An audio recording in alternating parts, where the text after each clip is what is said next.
이 시간에는 로마서 강의 14번째 시간입니다. 인간은 전적으로 타락하였으며 선을 행하기에 전적으로 무능한가? 라는 제목으로 함께 말씀의 은혜를 나누기를 원합니다. 인간은 전적으로 타락했으며 그리고 선을 행하기에 전적으로 무능한가? 이것을 살펴보는 시간을 갖도록 하겠습니다. 이 문제는 아주 중요한 지금 문제가 됩니다. 왜냐하면 많은 사람들이 로마서 3장 10절 의인은 없나니 하나도 없으며 라는 이 말씀이 결국에 우리 인간이 어떤 존재인지를 정의하는 중요한 정의의 어떤 표준 말씀으로 정착이 되어 있어요. 왜? 우리는 의인이 아니다. 그래서 우리는 의롭다 칭함을 받아야 된다. 의인은 한 사람도 없다. 그래서 우리는 예수 그리스도를 믿어서 의인이 되어야 된다라는 말을 우리가 듣게 되는 거잖아요. 그래서 이 말의 정의를 우리가 알고 있는데 이 말의 정의가 나중에 어떻게 이제 확장이 되어서 나가냐면 의인은 없나니 하나도 없다라는 이 말이 나중에 인간은 전적으로 타락했고 선을 행하기에 전적으로 무능하다라는 것으로 나가게 됩니다. 그래서 정말 인간은 예수 그리스도를 믿지 않으면 정말 죄인이 되는 것이며 또한 악인이 되는 것인가? 이 문제에 대해서 우리는 깊이 한번 들여다봐야 돼요. 그렇지 않으면 우리는 지금 어떻게 지금 가 있냐면요, 종교 개혁자들의 신앙을 보게 되면 그 의인은 없나니 하나도 없다는 이것을 통해서 선을 행할 수 있는 자가 아무도 없다. 스스로 선을 행하는 자가 없다.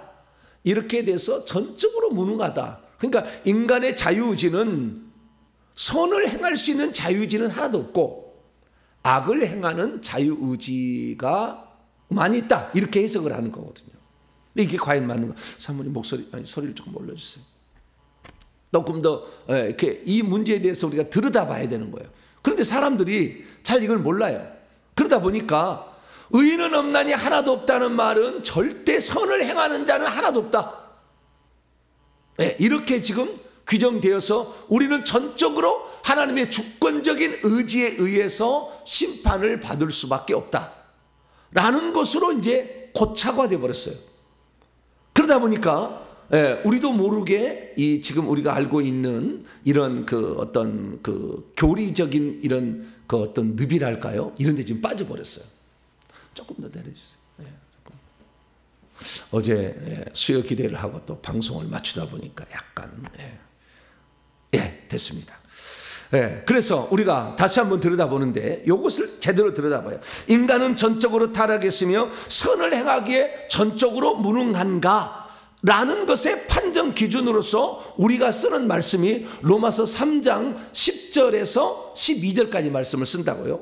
이 말씀을 인용해서 우리는 인간은 전적으로 타락했으며 인간은 선을 행하기에 전적으로 무능하다라는 것을 쓰는 거예요. 자, 로마서 3장 10절과 12절, 3장 10절부터 11절 이 말씀을 인용을 하는데 이 말씀에 관하여 우리가 제대로 들여다보기로 합니다. 시작. 기록된 바 의인은 없나니 하나도 없으며 깨닫는 자도 없고 하나님을 찾는 자도 없고 다 치우쳐 함께 무익하게 되고 선을 행하는 자가 없나니 하나도 없도다. 이 말을 결국에 의인은 없나니 하나도 없고 하나님을 찾는 자도 없고 선을 행하는 자도 없는데 하나도 없다. 이게 바로 우리의 상태다라고 얘기를 하는 거예요. 우리 인간의 상태다라고 얘기를 하는 거예요. 그게 맞는가라는 거예요. 우리가요 제대로 들여다보지 않으면요 우리는 논리적인 오류에 빠지게 돼요. 논리적인 오류. 그래서 이 논리적인 오류를 잘 점검하려면 우리의 인간의 예수 믿기 전에 죄인의 정체성에 대해서 잘못 알게 됩니다. 잘못 알게 돼요. 그러면 우리는 늘 헷갈리게 되는 것이고 거기에 따라서 잘못된 교리가 나오게 되고 잘못된 교리에 따라서 결국에 자기는 교리에 함몰되어 버리는 자가 되는 거예요. 이게 얼마나 쉽게 말하면 잘못 해석되었는지를 지금부터 설명을 할게요. 이걸 잘 들으셔야 돼요. 자, 많은 사람들이 루터의 노예 의지론에 따라서, 종교개혁자 루터의 노예 의지론에 따라서 사람은 선을 행하는 자유의지는 전혀 없고 악만 행할 자유의지가 남아있다. 또 종교개혁자 칼빈의 교리에 따라서 인간은 전적 부패요 전적 무능에 빠져 있다. 칼빈의 5대 교리의 첫 번째 교리가 전적 부패잖아요. 그래서 이 교리가 지금 우리 종교개혁자들 후손이 가지고 있는 어떤 신학적 노선이라고요. 그런데 이 루터의 노예 의지론, 칼빈의 5대 교리, 이것이 성경적이 아니에요. 사실은. 그러나 그게 의미하는 바, 그게 강조하는 바는 우리가 들어야 돼요. 우리가 이런 죄인이다라는 사실을 깨닫게 하는데, 들어야 되는데 그것을 잘못 교리로 만들어놨어요. 성경은 그렇게 얘기하지 않아요. 근데 잘못 교리로 만들다 보니까 인간은 선을 행하는 자가 하나도 없다. 의인은 없다니 선을 행하는 자가 없다. 이렇게 결론을 내려서 결국에 모든 사람들은 다 선을 행하지 않는다. 이렇게 지금 되었기 때문에 인간 스스로는 절대 구원을 향하여 할 수 있는 것이 아무것도 없다. 그러니까 전적으로 하나님이 주시는 구원을 받아먹는 것밖에 없지, 인간은 절대 구원을 위해서 할 수 있는 것은 아무것도 없다. 그래서 하나님의 구원의 주권적 의지를 매우 강조하게 됐어요. 이게 우리 장로교 교단의 어떤 핵심 교리가 일종의 된 거죠. 그러면 이게 맞는가라는 거예요. 이게 맞는가? 오늘 생각해 봐요. 그래서요, 이 장로교의 5대 교리에 해당되는 웨스트민스터 신앙고백에도 나와요. 인간의 전적인 부패. 그래서 선을 행하는 자가 하나도 없다. 이 교리에 따라서 해석을 해놓는 이런 책들을 보게 되면 인간은 이렇다는 거예요. 인간은 스스로 회개할 수 없다. 인간은 스스로 복음을 믿을 수도 없다. 인간은 스스로 그리스도에게로 나올 수도 없다. 이렇게 정의를 해놨어요. 그러면 자, 회개할 수도 없고 복음을 믿을 수도 없고 그리스도에게 나올 수도 없다 한다면 성경을 찢어버려야 돼. 왜냐하면 회개할 수 없는데 왜 회개하라고 하나님 말해요? 회개하라, 천국에 가까운 데 얘기하잖아요. 회개하라. 요한계시록에 마음의 7교회 가운데 칭찬 들었던 2개 교회를 제외한 나머지 5개는 다 회개하라고 얘기하고 있는데, 회개가 우리가 회개할 수 있는 영역이 우리에게 없다고 한다면, 하나님이 다 회개시켜줘야 회개를 한다면 무슨 회개하라고 뭔 명령을 하겠어요? 주님의 말씀을 찢어버려야 돼. 두 번째, 인간은 복음을 스스로 믿을 수 없다. 아니, 사도행전 16장 31절 주 예수를 믿으라. 그러면 너와 내 집이 구원을 받으리라. 회개하고 복음을 믿으라. 마가복음 1장 15절 하나님이 믿게 해주지 않는다면, 못 믿는다면 뭐 하려고 믿으라고 명령하겠어요? 우리가 믿는데 뭔가 참여하기 때문에 우리한테 믿으라 하지 않겠어요? 우리가 스스로 믿기에는 너무나 부족한 거 확실해요. 확실한데 우리는 하나님이 믿게 해주지 않으면 절대 못 믿는다, 이 말에 우리가 속아 넘어간 거예요. 우리가 스스로 하나님을 찾아가기 쉽지 않아. 그래서 우리는 전도의 방법을 받아서, 심판자하고 창조자 하나님은 불신자도 알고 있지만 양심과 자연 만물을 통해서 성경을 알고 있는 하나님 말씀을 맡았던 유대인들을 통하여 구원자 하나님을 알게 돼요. 그러나 이 사도 바울이 로마서 2장에 말씀하고 있는 것은 사람들이 하나님의 말씀을 맡았던 유대인들은 오히려 구원자가 온데 거부해버렸고, 오히려 이방인들은 마음의 양심에 따라서 율법을 행함으로 진짜 이들이 이면적 유대인이다, 이들이 바로 구원받을 가능성이 더 많다라고 로마서 2장에 분명히 얘기해놨어요. 그런데 인간은 전적으로 타락해서 부패해서 스스로 구원받을 수 없다라고 한다면, 예수 그리스도를 믿지 않았던 모든 사람들, 구약에는 유대인이 않았던 모든 사람들, 신약에 들어와서는 예수님을 믿지 않았던 모든 사람들은 다 지옥 가야 돼요. 그럼 세종대왕도 지옥 가야 되거든. 이시순 장군도 지옥 가야 돼요. 다 지옥 가야 돼요. 그게 맞는가라는 거죠. 천국에 실제로 올라가서 확인해 보면 그게 틀렸다는 걸 알 거예요. 근데 이것까지는 성경에 나오진 않았으니까. 그러나 그것을 우리는 성경의 관점에서 정확히 풀어낼 수 있어야 되는데, 저 같은 경우는 종교개혁의 후손으로 태어났고 또 종교개혁의 후손으로서 종교개혁자들의 신앙을 물려받다 보니까 어느새 교리에 익숙해졌어요. 그래서 스스로 복음을 믿을 수도 없다. 그럼 무슨 주 예수를 믿으라고 그러겠어요? 나를 믿으라는 말을 왜 하겠어요, 주님이? 그 다음 아버지를 믿으니 또 나를 믿으라, 왜 그런 얘기를 하겠어요? 그 다음에 그리스도에게 올 수 없다. 누구든지 하나님이 그리스도에게 강제로 끌어다가 놔야 그리스도에게 오는 거지, 아무나 그리스도에게 가는 게 아니다. 그러면 주님께서 수고하고 무거운 짐자 다 내게로 오라, 뭘 내게로 오라고 그랬어요? 올 수 있는 자가 스스로 그 예수님이 필요해서 올 수 있는 자가 있기 때문에 오라고 그런 거잖아요. 네? 내게 오는 자를 내가 쫓아내지 않겠다고 그랬잖아요. 누구든지 목마르가도 내게 와서 마시라고 그랬잖아요. 우리에게 뭔가 있으니까 주님께서 이런 얘기를 하는데, 전적으로 타락해서 전적으로 물어가기 때문에 인간 아무것도 할 수 없으니까 하나님 회개시켜야 회개도 하고 믿게 해야 믿기도 하고 구원을 시켜줘야 구원을 받지, 전혀 불가능하다. 이 말은, 마지막 말은 좀 틀려요. 하나님은 모든 사람이 다 구원을 받기를 원하고, 모든 사람들 회개를 하기를 원하고, 모든 사람들이 다 그리스도에게 나오기를 원합니다. 그럴 수 있도록 하나님 우리에게 기회를 주고 있어요.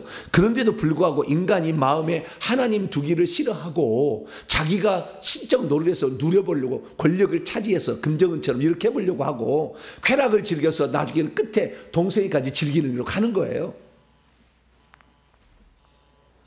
그런 상황이 되면 안 되겠죠. 그러나 우리가 이 하나님이 해주시지 않으면 안 된다는 하나님의 전적인 주권적 의지를 강조하다가 인간의 자유지는 다 없애버렸어요.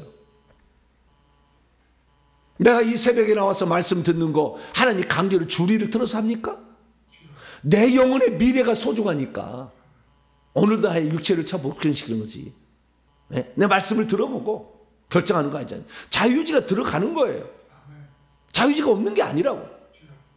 하나님이 언제 꿈속에 나타나서 너 새벽에 나면 죽여버릴 거야, 그리고 막 그렇게 가서 강제로 합니까? 그렇지 않아요. 그래서 들을 게 있는 자가 복된 자야. 할렐루야. 스스로 막아버릴 수 있고 스스로 경청할 수 있다, 그 말이에요. 그렇기 때문에 들을 게 있는 자가 있어야 된다. 스스로 경청하는 자가 돼야 된다는 거잖아요. 안 듣겠다는 자가 되지 말고. 그래서 우리가 그동안에 전적 부패, 전적 타락, 전적 무능력이라는 교리를 얼마나 오해해 왔는가. 종교개혁자들이 말한 것의 오해지 바울의 말은 틀린 게 아니에요. 근데 종교개혁자들의 오류의 말에 익숙해져 있어가지고 나도 모르게 하나님의 전적인 주권적 의지를 강조하다가 나중에 예정론까지 가는 거예요. 다 하나님이 예정한 대로 구원 받는 것이지 네가 믿는다고 구원 받는 게 아니야. 이렇게 이제 가버리는 거예요. 그래서 당연히 하나님 우리에게 믿음을 주셔야 되는 것이고, 당연히 우리를 회개하는 게 원하는 것이고, 당연히 우리를 그리스도께로 오기를 바라는 것이고, 당연히 우리에게 구원을 받을 수 있도록 하나님 이끄시는 게 당연하고 이렇게 하고 있어요. 그럼에도 불구하고 인간의 고역이 있다는 거죠. 이게 정확한 것이지, 하나님이 우리에게 은혜를 안 주는 게 아니에요. 은혜를 주고 있어요. 구원 받을 수 있도록. 누구든지 구원을 받으며 진리의 지식에 이르기를 원하시오. 누구든지 회개하기를 원하시는 거. 할렐루야. 그렇게 할 수 있죠. 하나님 하고 있다고요. 지금 하고 있는데 인간이 계속해서 거절하기 때문에 결국에 우리가 구원을 못 받는 것이죠. 그런데 인간의 전적인 타락, 인간의 전적 무능력, 인간의 전적인 이런 것들, 그 다음에 자유의지가 죄를 지을 수밖에 없는 노예의지만 갖고 있는 이런 것들이 종교개혁자들의 유산인데, 이런 것들을 말하는 모든 성경 구절의 핵심은 여기에요. 로마서 3장 10절에 12절이에요. 이걸 가져오는 거예요.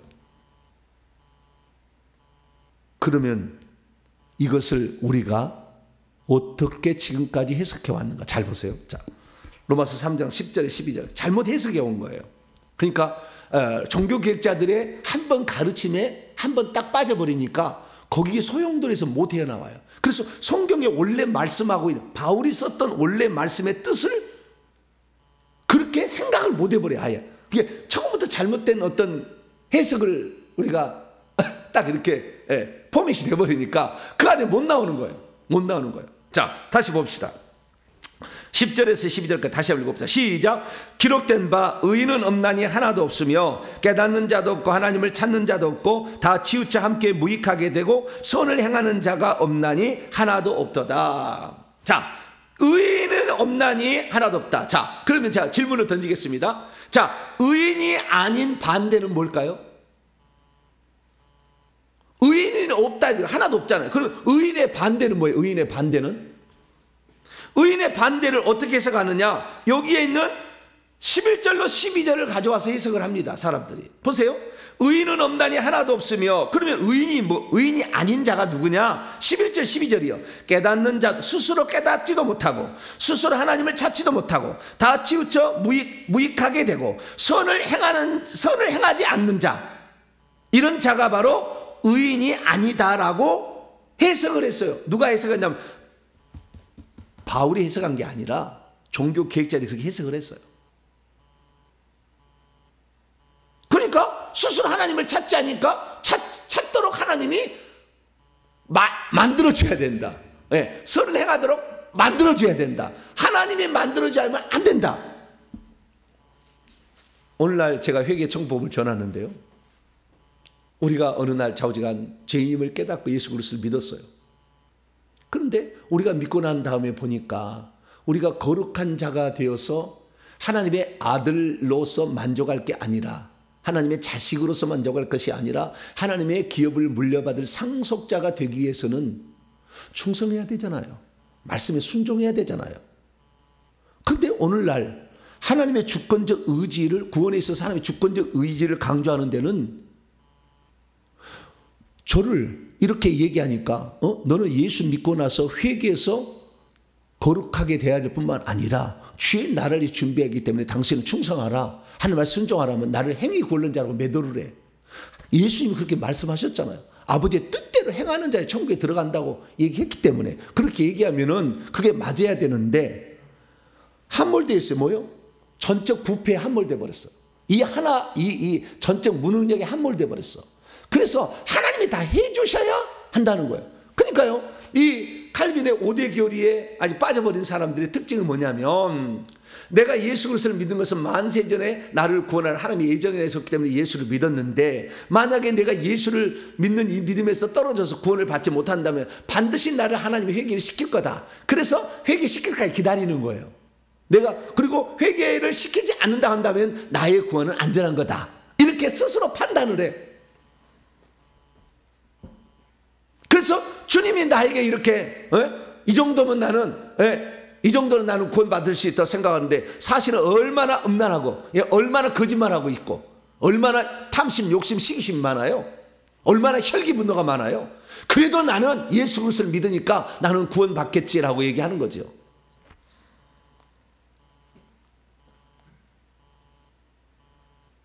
그래서 이 말에 얼마나 우리가 잘못 오해해서 속았는지에 대해서 알아야 돼요. 자, 그러면 여러분 첫 번째 충격. 자, 10절에서 로마서 3장 10절에서 12절 말씀. 기록된 바 의인은 없나니 하나도 없으며 깨닫는 자도 없고 하나님을 찾는 자도 없고 다 치우쳐 함께 무익하게 되고 선을 행하는 자가 하나도 없도다. 의인이 아닌 자가 누구냐? 11절 12절에 설명해 주겠다는 거죠. 깨닫는 자도 없고 하나님을 찾는 자도, 깨닫는 자도 아니고 하나님을 찾는 자도 아니고 치우쳐 무익하게 되고 선을 행하지 않는 자, 이 자가 의인의 반대다라고 해석을 했는데, 이 말씀은 틀린 거예요. 이 해석이 틀려버렸어요. 왜 틀렸느냐? 첫째, 의인의 반대는 죄인이지 의인의 반대가 악인이라고 고정할 수는 없어요. 물론 악인도 들어갈 수도 있겠지만 의인의 반대가 전부 악인이다 이렇게 말하는, 여기는 악인에 대한 해석이에요. 깨닫지도 않고 하나님을 찾지도 않고 선을 행하지 않는 자는 악인이에요. 악인. 근데 이 악인은 의인의 반대에 포함될 수도 있으나 전체는 아니에요. 의인의 반대의 전체는 죄인이에요. 의인의 반대는 전부 죄인인 것입니다. 베드로가 얘기합니다. 자, 베드로전서 4장.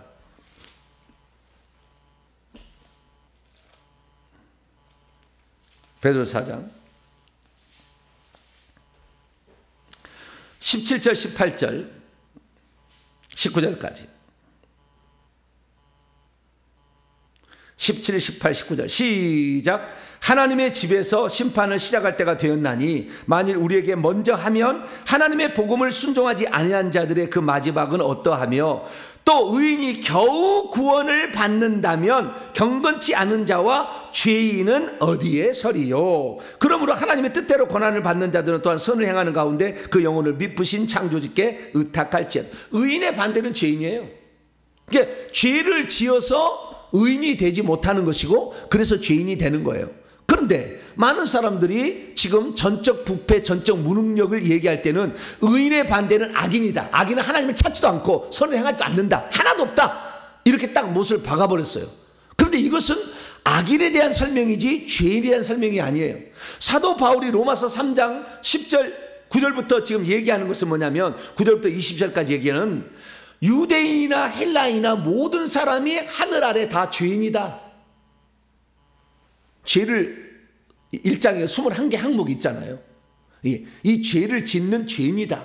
그리고 우상숭배 죄와 동성애 죄까지 합쳐서 23개의 죄를 다 짓고 산다. 이런 얘기를 했어요. 그래서 우리가 다 죄인이다라는 것을 얘기하는 것이고 죄인이라는 것을 인정하도록 하기 위하여서 어떤 구약 성경의 본문을 인용해서 우리가 죄인이구나 라는 사실을 우리는 지금 깨닫게 하려고 바울이 얘기한 말씀인데 모든 사람이 죄인이라는 것을 알게 하는 것이지 모든 사람이 다 전혀 선을 행하지 못하는 다 악인이다 이렇게 말하는 건 아니었다는 거예요. 그런데 그렇게 해석을 해버렸어요. 그러니까 우리가 전적 무능력이 나온 거예요. 왜 그랬을까? 첫 번째 실수, 각주의 실수예요. 각주의 실수. 자, 로마서 3장 다시 10절 보니까 기록된 바, 어디에 기록됐겠구나 이렇게 생각하잖아요. 의인은 없나니 하나도 없으며, 각주를 봐보세요. 의인은 없나니 하나도. 뭐라고 각주가 돼 있어요? 니은 이렇게 돼 있잖아요. 뭐로 돼 있습니까? 의인은 없나니 하나도 없으며, 니은 쭉 내리니까 시편 14편 1절 이하 또는 53편 1절 이하 이렇게 나와 있죠. 거기에 그렇게 나와 있어요. 그런데 의인은 없나니 하나도 없으며 라는 말은 시편 14편 1절이나 53편 1절의 인용이 아닙니다. 다른 구절이에요. 그러면 시편 14편 1절에서 3절에 나오는 말씀을 인용하는 것은 뭐냐? 11절과 12절이에요. 그러니까 10절은 11절과 11절의 이야기를 그러니까 10절을 이해하기 위해서 11절과 12절에 나와 있는 하나님을 찾지도 않는 자, 선을 행하지도 않냐는 자를 의인의 반대라고 해결하고 있는데 그것은 잘못된 해석이라는 거예요. 자, 한번 시편 14편 열어봐봐요. 또 이제 충격을 받기 시작합니다. 이제 성경을 정확히 봐야 돼요.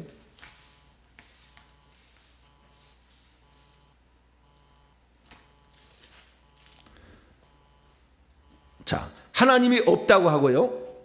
그 다음에 선을 행하지 않는 자는 어떤 자라고 시편은 얘기하고 있는가? 정확한 시편을 인용을 해야죠. 자, 시편 13편 1절에 3절입니다. 이제 누구를 하나님을 찾지도 않는 자, 그 다음에 누구를 선을 행하지도 않는 자라고 말하고 있는가? 자, 14편 1절에 3절입니다. 시작. 어리석은 자는 그의 마음에 이르기를 하나님이 없다 하는도다. 그들은 부패하고 그 행실이 가증하니 선을 행하는 자가 없도다. 여호와께서 하늘에서 인생을 굽어 살피사 지각에서 하나님을 찾는 자가 있는가 보려 하신즉 다 치우쳐 함께 더러운 자가 되고 선을 행하는 자가 없으니 하나도 없도다. 이게 나와 있잖아요. 하나님이 없다고 하고 하나님을 찾지도 아니하고 그 다음에 선을 행하지 않는 자, 이런 자를 뭐라고 했냐면 이런 자는 여기 시편 14편 1절에 어리석은 자라고 얘기해요. 어리석은 자가 그렇다는 거예요. 그런데 다시 여기다 펴놓고요. 로마서 3장 10절 봤어요. 의인은 없나니 하나도 없다. 이 말은 여기에 시편 14편 1절에 나오는 말이 아니요. 11절과 12절만 시편 14편 2절과 3절 말씀을 인용한 거예요. 그런데 각주를 뭘로 달았어요? 네 은혜에서 의인은 없나니 하나도 없으며 깨닫는 자도 없고 하나님을 찬다고 다 치우쳐 함께 무익하게 되고 선행한 자 하나도 없다. 이 말을 뭉뚱그려 가지고 시편 14편 1절 이하를 인용하고 있다고 각주를 잘못 달아버렸어. 누가 각주 다는 놈이 달았겠죠. 그러니까 많은 사람들이 당연히 이 구절은 한 본문을 가져온 것으로 알고, 의인은 없나니 하나도 없다는 말은 하나님을 찾지도 않는 자가 의인의 반대고 선을 행하지 않는 자가 하나님의 반대다, 이렇게 인식하게 돼 있어요. 그러다 보니까 이 각주만 보고 성경을 해석한 거죠. 그래서 인간은 전적으로 무능하다, 하나님 찾을 수도 없다, 전적으로 무능하다, 선을 행할 수가 없다. 그래서 죄를 지으는 노예 의지만 있다라고 해석했던 그 종교개혁들의 착각이고 잘못이고 실수죠. 누가 그러면은 하나님을 찾지도 않고, 누가 그러면은 선을 행하지도 아니하고, 누가 그러면은 치우쳐서 더러운 짓만 하고 있느냐? 어리석은 자로 나오잖아요. 시편 14편이 어리석은 자. 어리석은 자가 그렇게 한다는 거예요. 그럼 모든 사람이 다 그럼 하나님을 찾았으면 어리석은 자냐? 안다는 거잖아요. 사도 바울은 양심을 통해서도 자기가 부모를 공경하지 않으면 잘못된 걸 안다는 거예요. 예수 믿지 않아도 자연 만물을 통해서 이 만물을 창조하신 이가 있다고 스스로 안다잖아요. 안 가르쳐줘도. 로마서 2장의 얘기잖아, 이 얘기가. 그럼 어떤 자가, 그러면 이 어리석은 자가 스스로 자기가 죄를 좋아서 죄를 지으려고, 어리석은 자가 하나님 없다고 해서 죄 지으려고 하는 거예요. 김정은이가 하나님 없다고 하고 제가 죄 지으려고 하는 거죠. 똑같은 거예요. 그래서 이 전적 부패, 전적 무능력을 얘기하려면 어리석은 자가 그렇다고 얘기를 해야 된다는 거예요. 의인이 아닌 자가 아니라. 자, 의인이 아닌 자는요, 죄인도 있고 악인도 있어요. 자, 시편 1편을 또 열어봐봐요. 시편 1편.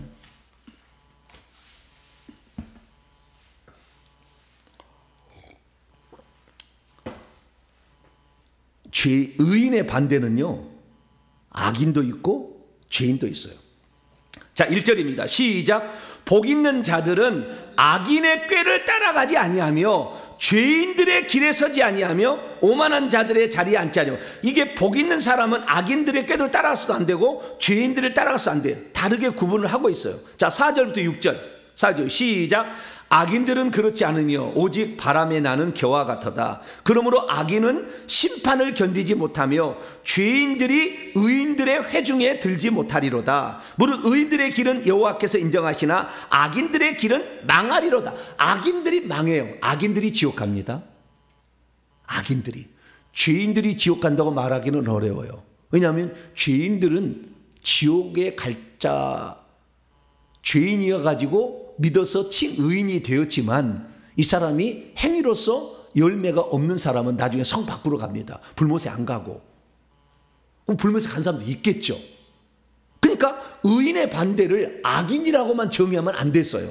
의인의 반대는 죄인도 있고 악인도 있다. 그러나 전체를 합친다면 죄인이다. 악인도 죄인에 포함되니까.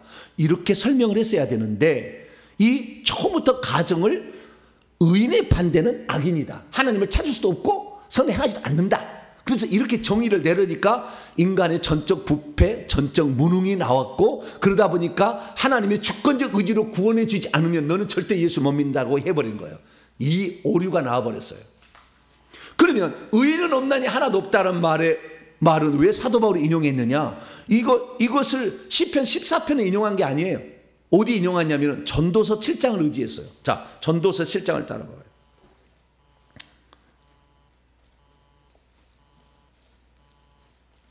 시편, 잠언, 전도서 7장 20절이에요. 이걸 인용한 거예요.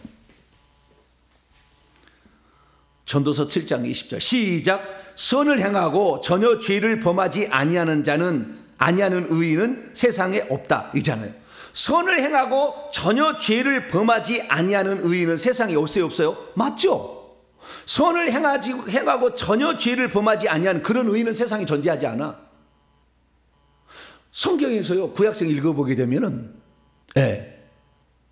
의인 노아가 나와 의로운 자였다. 의인 롯이라 롯 의인 롯이 나와. 성경에 나와요. 그 다음에 그 에스겔서 14장 14절 읽어보면은 욥도 의인이라고 해. 노아도 의인, 다니엘도 의인이라고 그래. 신약에 들어와서 누가복음 1장 읽어보면은 사가랴와 엘리사벳도 당대 의인이라고 그래.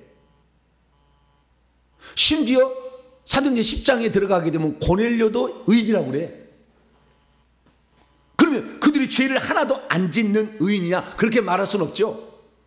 그러니까 이 의인의 반대는 죄인이야. 다 죄인이라는 거예요. 의인의 반대는 죄인이라는 거예요. 네. 그래서 죄를 짓고 산다는 거예요. 근데 그 죄인이라는 것이 전부 지옥에 가는 것이 아니라 죄인이라고 판정된 자는 성 밖에 갈 자도 있고 지옥에 갈 자도 있는 거예요. 다른 거예요. 악인이 지옥에 간다니까. 자, 예수님이 그러셨어요. 자, 마태복음 13장.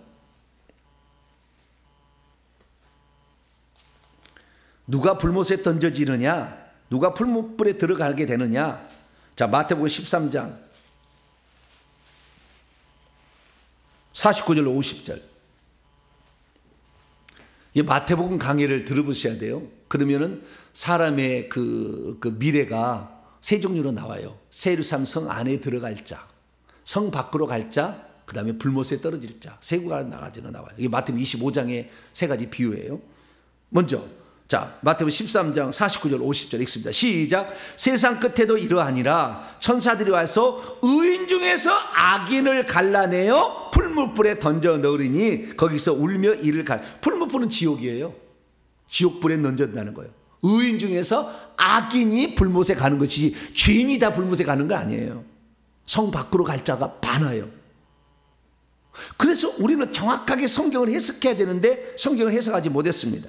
그래서 우리가 누가 그러면은 하나님을 찾지도 않고 누가 그러면은 선을 행하지도 못하는 그러한 어리석은 자였는가 라고 판단을 해보면 그것은 악인을 가리키는 것이고 그 악인은 어리석은 자라고 시편 14편 1절에 나오는데 시편 14편 1절의 말씀에 어리석은 자를 히브리어로 읽어보면은 나발이라고 나와요. 나발이라고. 어리석은 자가 나발이 하나님이 없다 그러는 거예요. 나발은 어떠냐? 사무엘상 25장 읽어보면 나와요. 다윗이 아직 그냥 여러 자기에게 모인 사람들을 모아가지고 있을 때 그 아직 왕이 되기 전에 이 갈멜에 거기에 있었는데 도망와 있었는데 거기에 막 있었는데 도망쳐 사울이 죽이려고 하니까 그때 나발이 갈멜에서 양떼를 치다가 있었어요. 그래서 그때 다윗이 장벽이 돼서 도와줬어. 그래서 나중에 양털 깎는다니까 먹을 것 좀 달라고 자기 소년을 보냈는데 나발이 뭐라고 하냐면은 이 불황아 같은 놈 어디서 근원이 어디 있는 모르는 놈한테 내가 주겠느냐고. 그는 부자였거든요. 그러면서 홀대를 해버려요. 그러자 그때 당시에 양떼를 치던 자가 아비가일이라는 나발의 부인을 찾아와서 얘기합니다. 지금 다윗이 우리를 죽이려고 오고 있다. 우리가 양떼 칠 때 다 다윗이 그때 자기의 부하들을 통해 우리를 지켜준 게 맞다. 우리 다 죽게 생겼다 지금. 그러니까 아비가일이 빨리 음식을 준비해가지고 다윗에 찾아가서 무릎을 꿇고 사과를 합니다. 그러면서 아비가일 그 나발이 어떤 자인지 얘기를 해요. 자, 사무엘상 25장 읽어봐요.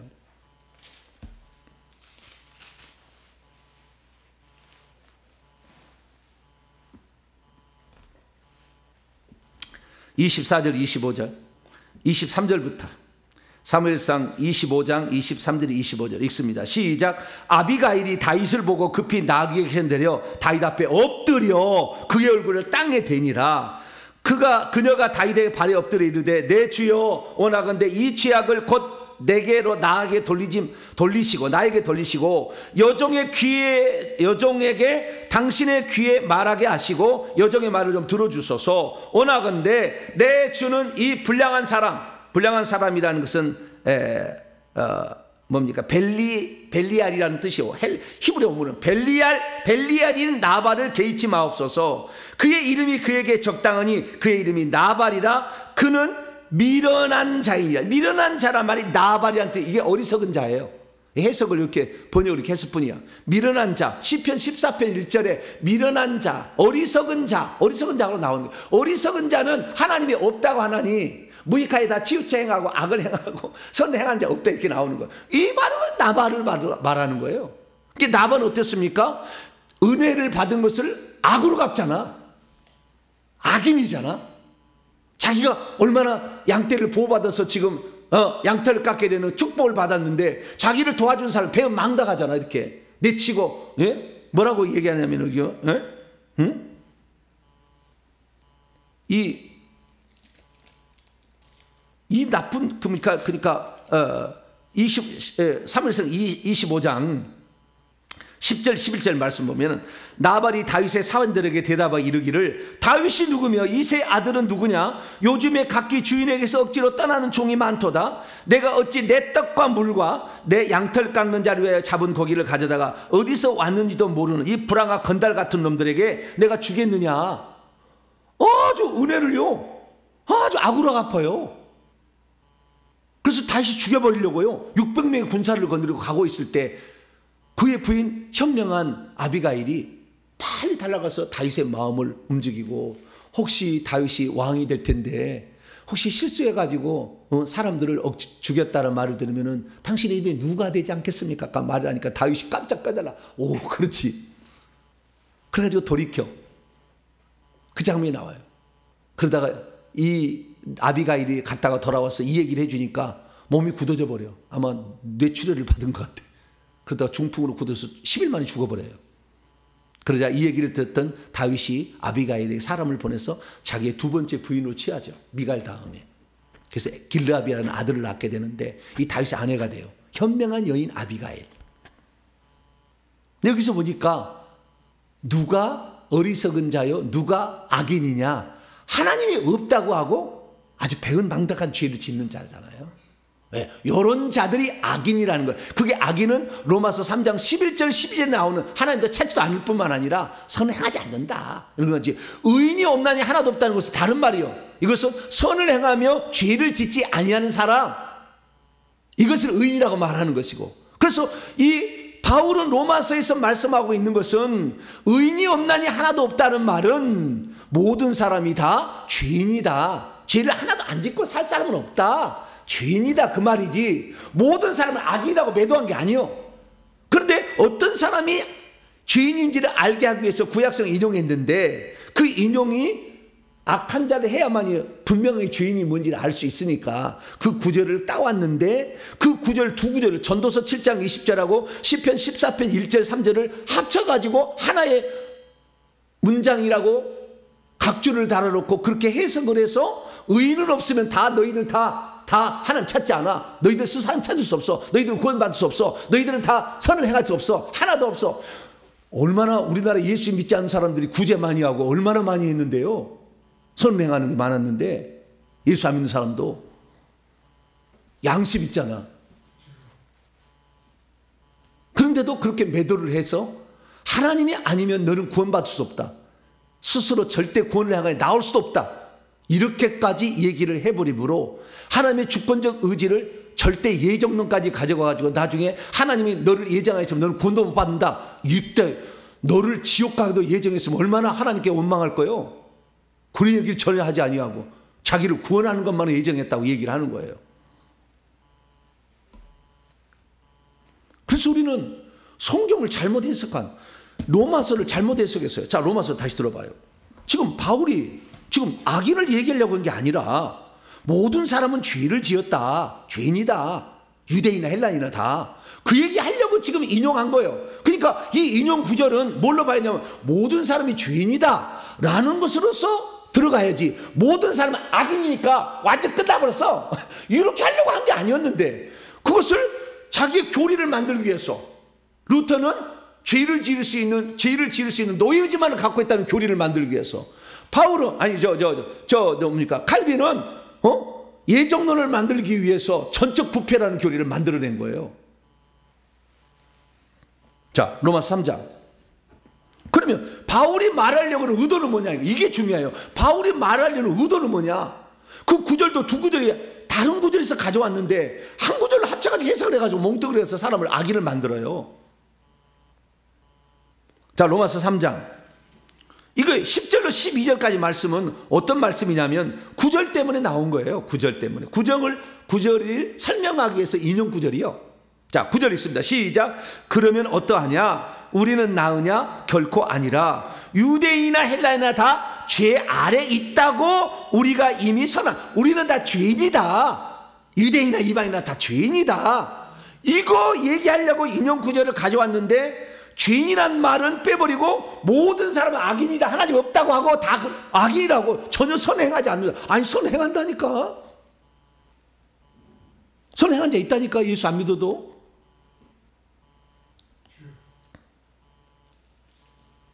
이렇게 잘못했어요. 그 다음은 더 재밌어요. 13절부터 18절까지 말씀은 각주를 또 달아놨는데 한 번에 한 본문이 아니에요.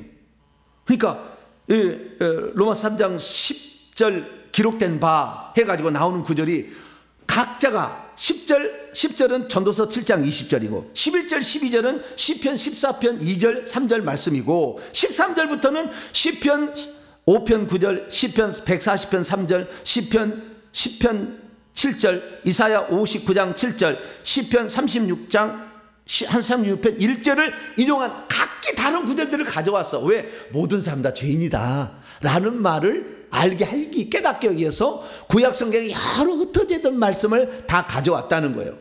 그런데 이것을 의인은 없나니 하나도 없다는 설명으로 봐버려. 설명으로 다 취급해버린 거예요. 자, 그래서 13절 18절 읽어봐요. 완전히 악인 되는 거예요. 자, 보세요. 시작. 그들의 목구멍은 열린 무덤이요 그들의 혀로서는 속임을 일삼으며 그들의 입술에는 독사의 독이 있고 그 입에는 저주와 악독이 가득하고 그의 발은 피 흘리는데 더 빠른지라. 파멸과 고생이 그 길에 있어 평강의 길을 알지 못하였고 그들의 눈앞에 하나님을 두려움이 없느니라. 이건 악인들이지 다 대부분. 악인들도 죄인에 포함되죠.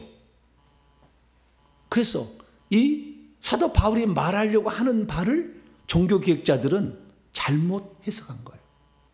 잘못 설명을 해줘 버렸어. 그런데 한번 필이 박혀버리니까 헤어나오지를 못해. 헤어나오지를 못해가지고 우리가 진정 예수님을 믿을 수 없는 상태에 빠졌다면 왜 주 예수를 믿으라고 그러는데 하나님이 다 구원시켜줘야지. 뭘 믿으라 말하고 있어요. 말도 안 되는 얘기지. 구원에 관한 모든 것들은 다 주님이 완성해 놓고 우리에게 믿음을 요구할 때 믿음을 내놓으면 되는 거잖아요. 우리가 할 일이 뭐가 있어? 우리가 구원을 위해서 십자가 죽는다고 뭐 우리가 구원을 받을 수 있나? 주님이 다 해놓은 거예요. 전적인 하나님 다 해놓은 거예요. 구원을 향하여. 너는 단지 그 사실 인정하라. 그 얘기를 하는데 그것을 받아들이고 받을 건 말 건 인간이 자유주의를 선택하겠지. 근데 그것만 안 돼서 다 강제로 그냥 믿게 만들어야 구원을 받는다고. 하나님이 다 해주신다고 이렇게 얘기함으로 인간의 자유를 다 없애버려서 결국에 예수 믿고 주님을 위해서 충성하면은 너 행위곤란자야 이렇게 매도를 하고 있어. 지금 천국을 준비하고 있는데 어떻게 지금 그리스도인이 살아가는지 전혀 모르고 처음 예수 믿을 때 시작하는 그 칭의를 마지막까지 가져와가지고 막 얘기하고 있어요. 나중에 로마서 4장 가서요 제가 이 아브라함의 의에 대해서 얘기할 텐데요 얼마나 여기서도 우리가 잘못되고 속아 있었는지 알게 될 거예요. 그 의롭다함이 어떻게 아브라함이 진행됐는지 정확히 알아야 돼요. 그런데 그 사실을 모르니까 그냥 단지 믿음만 있으면 오직 믿음이라는 루터의 이 교리로 그냥 믿음만 있으면 천국까지 간다. 물론 처음 믿을 때는 그럴 수가 있지. 그러나 그날 안 주고 살면서 죄를 짓잖아. 그럼 죄 짓는 거 어떻게 할 건데? 처리를 해야지 이걸. 이 처리지 하지 아니하고 예수 믿기 전까지 행했던 모든 선함은 천국에 아무런 상급이 안 돼. 천국을 준비할 수 없어. 자기의 육체의 후손은 부자로 살 수 있기를 말지만 영혼에는 관계가 없다고. 예수 그리스도를 믿은 다음부터 생명책 이름이 기록된 다음부터 우리의 행위가 천국의 상을 만들어 집도 만들어주고 재료도 만들어주고 다 이렇게 하는 것이지요. 그러니까 얼마나 지금 중요해. 예수 그리스도를 믿고 난 다음에 이게 선한 행위가 얼마나 중요한데 이렇게 하면은 행위곤란자고 매도를 해가지고 이단이라고 얘기를 하고 있으니 이런 어리석음이 지금 교회 가운데 만연돼 있다 그 말이죠. 빨리 하나님의 죄를 회개해서 속에 있는 악한 영을 몰아내고 죄를 짓지 못하게 만들고, 그리고 성령의 인도를 따라서 하나님의 뜻을 추구해야지. 선한 행위를 하면은 너 행위 곤론자라고 이렇게 매도를 해버리니 아무것도 하지 않으려 한다는. 그래서 우리는 날마다 주님 죄송합니다. 우리가 너무나 잘못된 교리 해석에 빠져가지고 원래 성경이 말씀하고 있던 것을 우리가 깨닫지 못하고 살아왔습니다. 회개하시고, 우리의 구원은 주님이 전적으로 다 해주셨어. 단지 우리가 믿음을 표현하는 거잖아요. 저는 그렇습니다. 인정하는 거예요. 이것은 우리가 인간이 해야 될 일이지. 그래서 그분의 도움으로 우리가 거룩도 있는 것이고, 그분의 도움으로 신앙도 시작했으니까, 그분의 도움으로 성령 인도를 따라가고, 그분의 도움으로 우리가 회개도 하고 할렐루야 그렇게 되는 것이에요. 그런데 이 회개를 주님이 강제로 시켜야만 회개한다, 이따위 생각하면 안 된다는 거예요. 우리가 들어보고 회개해야 되겠구나, 나의 미래를 위해서. 그래서 해야지. 그래서 우리의 자유지가 완전히 없어지지 않았다. 이 문제까지 다 얘기할 거예요. 나중에 자유지가 완전히 조금 희미하게 남아있다. 우리가 알고 이제부터는 모든 사람은 죄인이었구나, 다 악인이 아니는구나. 악인도 죄인에 포함되겠지만 다 악인. 그게 악인은, 그래서 의인 중에서 죄인은 성 밖으로 가는 것이고 의인 중에서 악인은 불못에 가는 거예요. 차이가 있다. 우리 성경의 정확한 가르침을 따라서 오늘도 우리는 회개를 해서 더 이상의 죄를 짓지 말고, 악인은 절대 되지 말고, 우리는 죄를 짓지 않고 오히려 주님 나라를 위해서 선한 행위, 믿음에 따른 행위죠. 선한 행위가 우리에게 줄줄이 나타나서 하늘나라의 상급을 잘 준비하는 저여러분 되시기를 간절히 바랍니다. 거룩하신 하나님 감사합니다. 종교기획자들이 성경을 잘못 해석하는 바람에 많은 사람들이 하나님을 찾지도 않고 선을 행하는 적 하나도 없다고 하면서 전적 무능을 얘기했습니다. 그러나 그것은 아니었다는 것을 분명히 알고, 오늘도 우리는 주님을 찾아 나설 수 있는 결단을 우리가 할 수 있는데, 하나님, 모든 것이 하나님의 은혜로 되어진 거지만 우리 스스로가 하나님의 뜻을 찾고 또한 하나님의 뜻대로 살고자 오늘도 결단하며 내 육체를 처복종시켜서 두렵고 떨림으로 구원을 이뤄갈 수 있는 우리 모두가 되게 해 주시옵소서. 우리 주 예수 그리스도의 이름으로 기도하옵나이다. 아멘. 하늘에 계신 우리 아버지 이름을 거룩하게 하시며 아버지 나라가 오게 하시며 아버지의 뜻이 하늘에서와 같이 땅에서도 이루어지게 하소서. 오늘 우리에게 일용할 양식을 주시고 우리가 우리에게 잘못한 사람을 용서하여 준 것 같이 우리 죄를 용서하여 주시고 우리를 시험에 빠지지 않게 하시고 악에서 구하소서. 나라와 권능과 영광이 영원히 아버지의 것입니다. 아멘. 오늘 설교 말씀이 어려우신 분들은 회개와 천국복음이라는 이 책이 시중에 나와 있어요. 인터넷 서점에 다, 일반 서점에 다 있으니까, 여기에 설명이 돼 있으니까 이 책을 사보시면 더 도움이 될 것 같습니다.